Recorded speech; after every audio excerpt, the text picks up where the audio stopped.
नमस्कार, मैं हूं डॉक्टर प्रियंका रस्तोगी। मैं एक होम्योपैथिक विशेषज्ञ हूं। वर्तमान में मैं राजकीय होम्योपैथिक चिकित्सालय अमरसंडा बाराबंकी में कार्यरत हूं।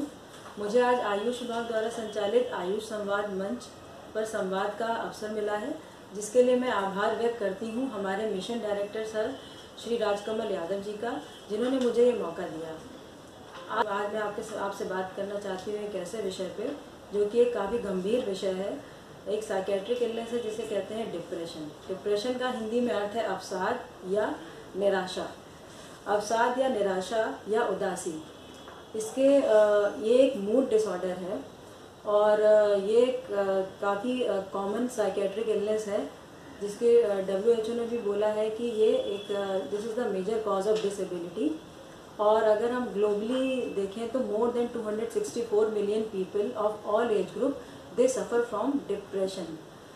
और डिप्रेशन में के लक्षण क्या होते हैं, सबसे पहले हम आइए देखते हैं कि अगर कोई व्यक्ति हमारे सामने प्रस्तुत होता है, हमारे सामने आता है और हम ऐसे क्या लक्षण उसमें हमें मिलेंगे। सबसे पहले हमें मिलेगा सैडनेस या उदासी। पेशेंट जो होगा वो हमें बताएगा कि मुझे कुछ अच्छा नहीं लगता, वो हमेशा उदास रहेगा और किसी से बात नहीं करेगा, ना किसी चीज़ में इंटरेस्ट दिखाएगा।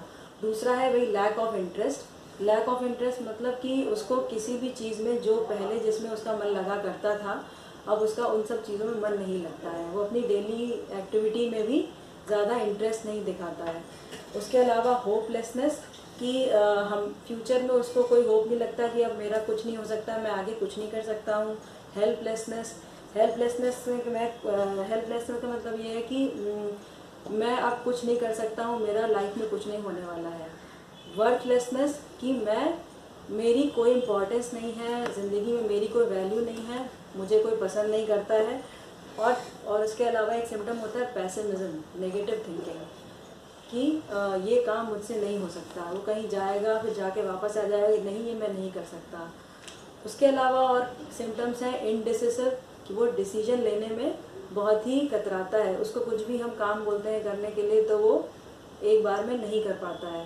लो फील करता है, लो स्पिरिट होती है कि उसकी सोचने समझने की शक्ति कह सकते हैं कि कम हो जाती है। और लैक ऑफ कंसंट्रेशन कि उसको अगर वो स्टूडेंट है तो उसका पढ़ाई में मन नहीं लगता है, अगर वो अडल्ट है मेल या फीमेल तो उसके फीमेल है, जैसे अगर वो वर्किंग है या फिर होम मेकर है तो उसका घर के कामों में मन नहीं लगेगा, ऑफिस में मन नहीं लगेगा। और उसकी याददाश्त भी कुछ केसेस में देखा गया है कि मेमोरी पर भी असर होता है, याददाश्त भी पुअर हो जाती है। और वर्स्ट केसेस में यानी सीवियर डिप्रेशन में जो कि उसके दिमाग में सुसाइडल थॉट्स आने लगते हैं कि मेरे लिए ज़िंदगी में कुछ नहीं रखा है, मुझे मर जाना चाहिए। और उसके साथ साथ उसको कई सारे डिल्यूजन, साइकोटिक सिम्टम्स भी होते हैं, जैसे कि उसको डिल्यूजन ऑफ निहिलिज्म। इसका मतलब ये है कि ये दुनिया ख़त्म होने वाली है, मेरे स्कल में ब्रेन नहीं है, या फिर मेरी जो आते हैं वो सड़ गई हैं, इस तरह की उसको फीलिंग होती है। और उसको कुछ डिल्यूजन भी होता है, डिल्यूजन और भी डिल्यूजन इसमें पाए जाते हैं, हेलुसिनेशन भी है। और अगर हम फिजिकल सिम्टम में आते हैं तो नींद, पेशेंट बोलेगा कि हाँ मुझे नींद कम आती है या फिर नींद बहुत मुश्किल से आती है। और जब मैं सुबह जल्दी उठ जाता हूँ, सबसे पेक्यूलियर सिम्टम है, कैरेक्टरिस्टिक सिम्टम है डिप्रेशन का कि पेशेंट अपने रोज़मर्रा के जो उसका उठने का समय है उससे 2 घंटे पहले उठ जाता है, या उससे ज़्यादा भी कह सकते हैं, 2 घंटे या उससे ज़्यादा के पहले उठ जाता है पेशेंट। और भूख कम लगना इसके सिम्टम में, कुछ लोगों में पाया गया है कि भूख बहुत ज़्यादा लगती है, वेट गेन भी होता है, बट मेजर केसेस में वेट लॉस होता है। और फिजिकल सिम्टम में एक और सिम्टम इम्पॉर्टेंट है, जैसे कि पर्पसलेस फिजिकल एक्टिविटी। पेशेंट होगा बैठा होगा तो जिसको बोलते हैं हैंड रिंगिंग, बार बार वो अपने हाथों को ऐसे दबाएगा जो कि दूसरे लोग ईजिली ऑब्जर्व कर सकते हैं। उसके अलावा उसको हेड में हैवीनेस फील होगी और काफ़ी हेडेक, सीवियर हेडेक के सिम्टम देगा, वेक पेन्स देगा, कभी बोलेगा मेरे हाथ में दर्द है, कभी पैर में दर्द है, कभी पेट में दर्द है। बट जब हम उसका मेडिकल एग्जामिनेशन करेंगे या कुछ इन्वेस्टिगेशन कराते हैं तो हमें उसमें कोई भी ऐसे कॉज या रीज़न हमें नहीं मिलता है। तो आइए हम नेक्स्ट आगे बढ़ते हैं कि इस कॉजेज़ क्या हैं इसके, कि डिप्रेशन आखिर होता क्या है। ये सब हमने अभी लक्षण आपके सामने बात करें कि कॉजेज़ इसके क्या होते हैं। मेडिकल कम्युनिटी में अभी तक देखा गया है कि इसके कॉजेज़ को अभी दे डोंट अंडरस्टैंड कि what is the reason behind the depression, what is the cause behind the depression. But कुछ फैक्टर्स या ट्रिगरिंग फैक्टर्स जिसे कह सकते हैं जो हमारे लाइफ इवेंट्स होते हैं जो कि डिप्रेशन में को बढ़ाते हैं, डिप्रेशन को देते हैं। जैसे कि उसमें उसके अलावा जेनेटिक फैक्टर एक बहुत इंपॉर्टेंट, जिसमें पेशेंट बताता है कि मेरी फैमिली में मेरे ब्लड रिलेशन में दादा दादी फादर मदर किसी को डिप्रेशन था, ऐसा कुछ हिस्ट्री देगा पेशेंट आपके सामने।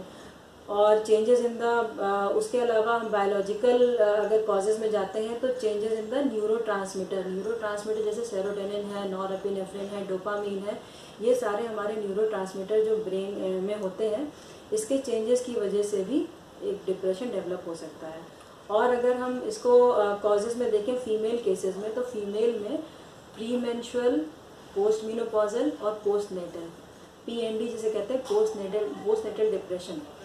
नेटल डिप्रेशन, जिसमें कि हमारे 50 to 75% जो लेडीज़ होती हैं after delivery of the child या आफ्टर जो है death of the means post pregnancy, जैसे अबॉर्शन, अगर अबॉर्शन हो जाता है किसी का डेथ ऑफ द चाइल्ड, उन लोगों में 50 to 75% ऑफ द केसेस में देखा गया है कि बेबी ब्लूज जो होते हैं, और उनमें से भी 15% ऐसे केसेस होते हैं जो बाद में जाके मेजर डिप्रेशन जिनको सफ़र करते हैं जो लोग। उसके अलावा कि अगर हम इसका और बायोलॉजिकल रीज़न और देखें तो उसमें होता है कि ड्यूरिंग प्रेगनेंसी जो हमारे फीमेल रिप्रोडक्टिव हार्मोन्स होते हैं ईस्ट्रोजन प्रोजेस्टेरॉन, जिसका लेवल 10 फोल्ड्स बढ़ जाता है during pregnancy, but after delivery जो सडन ड्रॉप होता है जिसकी वजह से पेशेंट की बॉडी कोप अप नहीं कर पाती है। ये सब सारी लेडीज़ के बारे में हम नहीं कहेंगे, बट जो मोर प्रोन टू डिप्रेशन है उनकी बात करते हैं, उनकी वो कोप अप नहीं कर पाते हैं और डिप्रेशन की फेज में चले जाते हैं।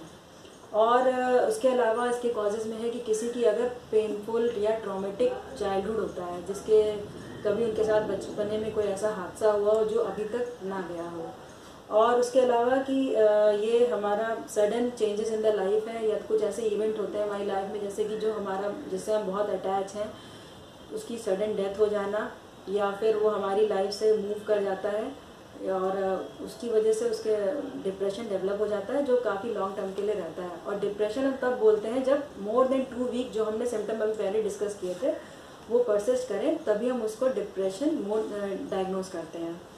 उसके सीरियस मेडिकल इलनेस अगर पेशेंट सफ़र कर रहा है जैसे कि एड्स या फिर कैंसर से, और डिप्रेशन जो है ड्रग इंड्यूस भी होता है, जो पेशेंट्स लॉन्ग टर्म ट्रीटमेंट लेते हैं किसी, और कुछ ऐसी ड्रग्स हैं जो जिसका साइड इफ़ेक्ट डिप्रेशन भी होता है।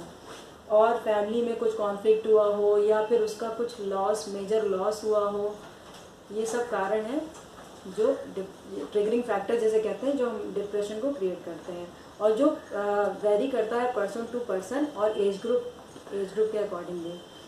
और सब्सटेंस अब्यूज़ में अगर देखते हैं तो नियरली 30% जो लोग होते हैं सब्सटेंस अब्यूज़ के केसेस, वो बाद में जाके लाइफ में मेजर डिप्रेशन जिनको मेजर डिप्रेशन हो जाता है, उसमें कि जो कि इवन जो इनको फील होता है कि हाँ ड्रग्स लेने से या अल्कोहल लेने से दे टेम्परेरी फील, उनका मूड एलिवेट हो जाता है, they temporary feel good, but ultimately ये सारे फैक्टर हैं जो उसको डिप्रेशन को एग्रीवेट करते हैं।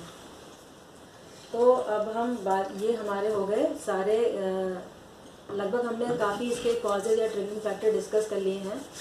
अब हम आते हैं कि डिप्रेशन कौन से एज ग्रुप को सबसे ज़्यादा सफ़र करता है। उसमें होते हैं हमारे लेट टीन्स या मिड 20s मोस्टली। ऐसा नहीं है कि ओल्ड एज में नहीं होगा, बट ये दो हमारी एज के हैं जिसमें कि डिप्रेशन हो जाता है लोगों को। और अब हम आते हैं इसके ट्रीटमेंट और मैनेजमेंट पार्ट में। ट्रीटमेंट पार्ट में इसका सबसे पहला होता है हमारा, अगर हाँ केसेस के ऊपर डिपेंड करता है कि माइल्ड है, मॉडरेट है कि सीवियर है। अगर माइल्ड डिप्रेशन है तो उसको हम काउंसलिंग और साइकोथेरेपी से भी ठीक कर सकते हैं। काउंसलिंग और साइकोथेरेपी में होता है कॉग्निटिव बिहेवियर थेरेपी। कॉग्निशन मतलब हमारी थिंकिंग या थॉट्स को चेंज करना। हम पेशेंट टॉक थेरेपी भी जिसे कहा जाता है कि कॉग्निटिव थेरेपी में होता है कि हम पेशेंट से बात करते हैं, उसकी हम लाइफ स्पेस इन्वेस्टिगेशन करते हैं और उसके वो फैक्टर्स को या वो ट्रिगरिंग फैक्टर को निकालने की कोशिश करते हैं कि जो कि डिप्रेशन को एग्रेवेट कर रहा है या फिर डिप्रेशन को ट्रिगर कर रहा है। और हम उससे उसके सॉल्यूशन को या अल्टरनेटिव सॉल्यूशन को उसी से सॉल्व करने को कहते हैं। तो ये एक कॉग्निटिव बिहेवियर थेरेपी हो गई। उसके अलावा एलोपैथिक में अगर जाते हैं तो हमारे एंटी डिप्रेसेंट ड्रग्स होती हैं, SSRI होती है, सेलेक्टिव सेरोटोनिन रीअपटेक इनहिबिटर्स होते हैं। ये सारी चीज़ें हैं जो मॉडरेट केसेस में with psychotherapy and anti depressant drug दिए जाते हैं। और मेजर केसेस में जिसमें सुसाइडल थॉट्स आ रहे हैं दिमाग में और उसको हमेशा नेगेटिव, हर चीज़ में नेगेटिव फील होने लगता है और वो अपनी जान देने की कोशिश करते हैं जो लोग, और बेसिकली सुसाइडल थॉट्स जिसके दिमाग में आ रहे हैं, सुसाइड जो कर चुका है, पर्सन करने की कोशिश कर चुका है, तो उन केसेस में हम देते हैं इलेक्ट्रोकन्वल्सिव थेरेपी। इलेक्ट्रोकन्वल्सिव थेरेपी एक ऐसी इलेक्ट्रिक जिसमें हम इलेक्ट्रिक स्टिमुलेशन देते हैं ब्रेन को एनेस्थीसिया देने के बाद। और इसके अलावा मैनेजमेंट में पार्ट में अगर हम जाएं तो रेगुलर हम पेशेंट को गाइड करते हैं कि आप रेगुलर एक्सरसाइज करिए, मेडिटेशन करिए, योगा करिए। उसके अलावा हाईली एक्सरसाइज करिए जिसमें कि हमारा हार्मोन एक होता है कि जो रिलीज़ होता है जिसको बोलते हैं एंडोर्फिन, जो कि हमें फील गुड की फीलिंग देता है। तो हम पेशेंट को रिकमेंड करते हैं कि एक्सरसाइज, रेगुलर एक्सरसाइज ज़रूर करें और अपना एक रूटीन बना ले और अपने छोटे छोटे चैलेंजेस को बीट करना स्टार्ट करें। छोटे छोटे चैलेंजेस हम उसके लिए सेट करते हैं बहुत बड़े, जिसको वो ईज़िली अकम्प्लिश कर सके, जिसको उसको ईज़िली सक्सेस मिल सके। जिसमें कि जैसे कि हम उसको बोलेंगे कि आज आपको अपना रूम खुद साफ़ करना है, या डेली हम उसको बोलते रहेंगे, तो हम उसको थोड़ा कॉन्फिडेंस, मेन उसका रिस्पॉन्सिबिलिटी देना और उसका कॉन्फिडेंस लेवल बढ़ाना, ये हमारा काम होता है।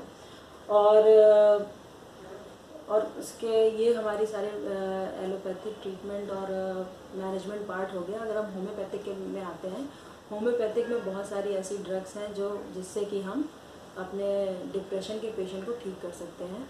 और सबसे अच्छी बात यह है कि 80 to 90% केसेस रिकवर हो जाते हैं मेडिकेशन और थेरेपीज़ द्वारा, साइकोथेरेपी, काउंसलिंग और मेडिकेशन के द्वारा। जिसमें कि हम होम्योपैथिक का अप्रोच ये रहता है कि पेशेंट की कंप्लीट हिस्ट्री लेना। कंप्लीट हिस्ट्री मीन्स कि लाइफ स्पेस इन्वेस्टिगेशन, उसके पूरा सिंस बर्थ से लेके अब तक की उसकी जो एज है पूरी हिस्ट्री लेना कि उसकी लाइफ में क्या क्या ऐसे चेंजेस आए और वो क्या करता है, उसकी नींद कैसी है, उसकी भूख कैसी है, उसका नेचर कैसा है, उसका इंटरपर्सनल रिलेशनशिप कैसा है। उसके अकॉर्डिंग हम एक मेडिसिन निकालते हैं जो सिमिलम मेडिसिन होती है, क्योंकि होम्योपैथिक में we treat patient not the disease. वो मेडिसिन हम प्रिस्क्राइब करते हैं और हमें बहुत अच्छा रिस्पॉन्स भी मिलता है।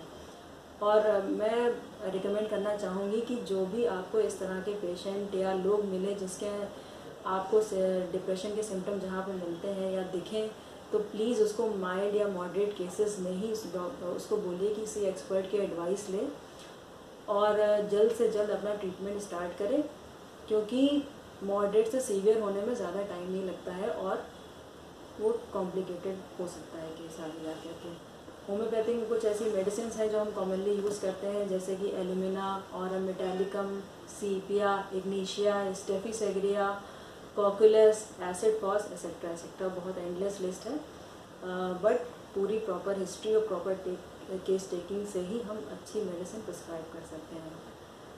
तो मैं बस इतना कहना चाहूँगी, stay safe, stay healthy, stay at home. Thank you.